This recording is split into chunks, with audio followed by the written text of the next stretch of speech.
అత్యధిక ఆదాయం ఉన్న ఆ కార్పొరేషన్లో ఆస్తులు కాపాడాల్సిన బాధ్యత అక్కడి స్టాండింగ్ కమిటీది. కానీ ఆ కమిటీనే సరిగా లేదంటున్నారు స్థానికులు. ఆస్తుల భద్రతపై అనుమానాలు వ్యక్తం చేస్తున్నారు. కీలకమైన స్టాండింగ్ కమిటీపై ఎందుకన్ని విమర్శలు వస్తున్నాయి? అధికారులు ఏం చేస్తున్నట్లు? ఇంతకీ ఏ కార్పొరేషన్లో జరుగుతుంది ఇదంతా?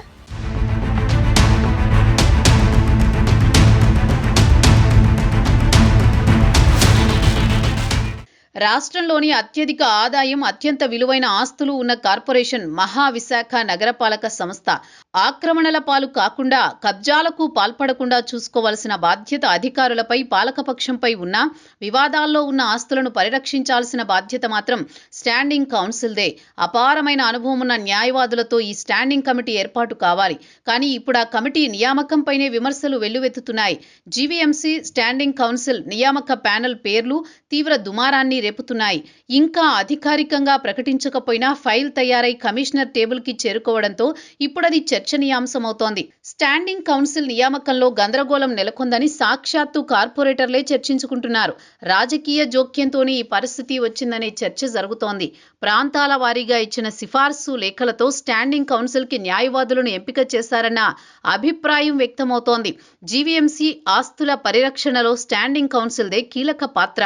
రాష్ట్రంలో ఏ కార్పొరేషన్కు లేని విధంగా జీవీఎంసీకి ఎన్నో ఆస్తులున్నాయి. అందులో భూములు, పార్కులు, ఓపెన్ స్పేస్ స్థలాలు, లేఅవుట్ ఓపెన్ స్పేస్లతో పాటు వాణిజ్య సముదాయాలు, భారీ షాపింగ్ మాల్స్ జీవీఎంసీ సొంతం. శివారు ప్రాంతమైన నరవ, ముడసర్లలోవలో జీవీఎంసీకి వందలాది ఎకరాల భూములున్నాయి. వీటిని పరిరక్షించుకోవడం జీవీఎంసీకి సవాల్గా మారింది. అలాగే లీజులు, గుత్తలకు ఇచ్చిన వాణిజ్య సముదాయాలపైన న్యాయపరమైన వివాదాలు తలెత్తుతుంటాయి. అందుకే స్టాండింగ్ కౌన్సిల్ నియామకం జీవీఎంసీకి తప్పనిసరి. గ్రేటర్ హోదాకి ముందుగా విశాఖ మున్సిపల్ కార్పొరేషన్గా ఉన్నప్పుడు అప్పట్లో ఎంతో పేరున్న అనుభవజ్ఞులైన లాయర్లు కౌన్సిల్లో ఉండేవారని చెబుతారు.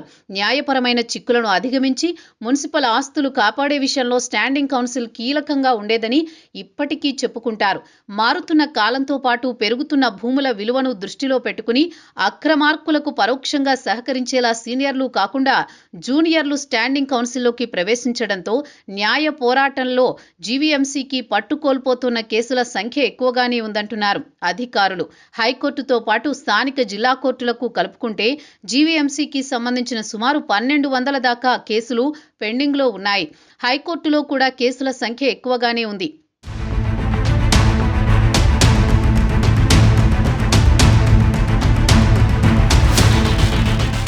జీవీఎంసీ పోరాడుతున్న కేసుల్లో స్టాండింగ్ కౌన్సిల్ కీలక పాత్ర వహించాలి. అయితే ఇటీవలి కాలంలో స్టాండింగ్ కౌన్సిల్ సమర్థంగా వ్యవహరించకపోవడం వల్లే చిన్న చిన్న కేసుల్లో సైతం కోర్టు ధిక్కరణ కింద కమిషనర్, కొన్ని సందర్భాల్లో ప్రత్యేక అధికారిగా జిల్లా కలెక్టర్ సైతం కోర్టుకు హాజరు కావాల్సి వస్తోందని అధికారులు తలలు పట్టుకుంటున్నారు. అలాగే జీవీఎంసీకి సంబంధించి అనేక స్థలాలు, వాణిజ్య సముదాయాలు, పార్కులు ఇప్పటికే చేజారిపోయాయి.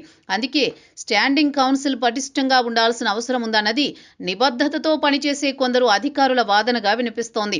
గత కొన్నేళ్లుగా స్టాండింగ్ కౌన్సిల్ నియామకానికి సంబంధించి రాజకీయ నేతల సిఫార్సులు పెరిగిపోయాయట. ఇప్పుడు కూటమి ప్రభుత్వం కూడా అదే వరవణ్ణి కొనసాగిస్తోందనే విమర్శలొస్తున్నాయి. నిబంధనల ప్రకారం విశాఖ బార్ అసోసియేషన్ నుంచి సీనియారిటీ ప్రకారం న్యాయవాదుల జాబితాను స్వీకరించాల్సి ఉంటుంది. అయితే జీవీఎంసీ అధికారులు ఆ నిబంధన పాటించినా తుది ఎంపిక మాత్రం పాలక వర్గానిది కానుంది. దీంతో పలువురు న్యాయవాదులు, స్థానిక శాసనసభ్యులు, ఇతర ప్రజాప్రతినిధుల సిఫార్సుల లేఖలతో ఒత్తిడి తీసుకొచ్చారని సమాచారం. కొందరు ఎమ్మెల్యేలు సూచించిన పేర్లే తాజాగా జీవీఎంసీ ఎంపిక చేసిన స్టాండింగ్ కౌన్సిల్ లిస్టులో ఉన్నాయంటున్నారు కొందరు కార్పొరేటర్లు. ఈ మధ్యే పార్టీ మారిన కార్పొరేటర్ భర్త గతంలో కౌన్సిల్లో ఉన్నా మళ్లీ అదే పేరును సిఫార్సు చేయడంపై విమర్శలొస్తున్నాయి. దీంతో అధికారులు అప్రమత్తమై నిబంధనల ప్రకారం స్టాండింగ్ కౌన్సిల్లో ఆ నియామకం జరగదని కమిషనర్కి చెప్పారట. స్టాండింగ్ కౌన్సిల్ నియామకానికి సంబంధించిన ఫైల్ కమిషనర్ దగ్గర ఇంకా పరిశీలించాల్సి ఉందంటున్నారు అధికారులు. జీవీఎంసీ పాలకవర్గం పదవీ కాలం కొన్ని నెలల్లో ముగుస్తుండటంతో సిఫార్సు లేఖలతో కొందరి నియామకం అధికారులపై ఒత్తిడి పెరుగుతోంది. ఇంకా అధికారికంగా నియామక ప్రకటన రాలేదు కాబట్టి సరైన నిర్ణయం తీసుకోవాల్సిన బాధ్యత కమిషనర్దే అంటున్నారు. స్టాండింగ్ కౌన్సిల్ ఎంపికపై విమర్శలు పోవాలన్నా, జీవీఎంసీ విలువైన ఆస్తులను కాపాడుకోవాలన్నా కమిషనర్ తీసుకునే నిర్ణయం మీదే ఆధారపడి ఉంది. ఆ దిశగా కమిషనర్ నిర్ణయం తీసుకుంటారో లేదంటే పాలకవర్గం సిఫార్సులు ఒత్తిళ్లకు తలొగ్గుతారో చూడాలి.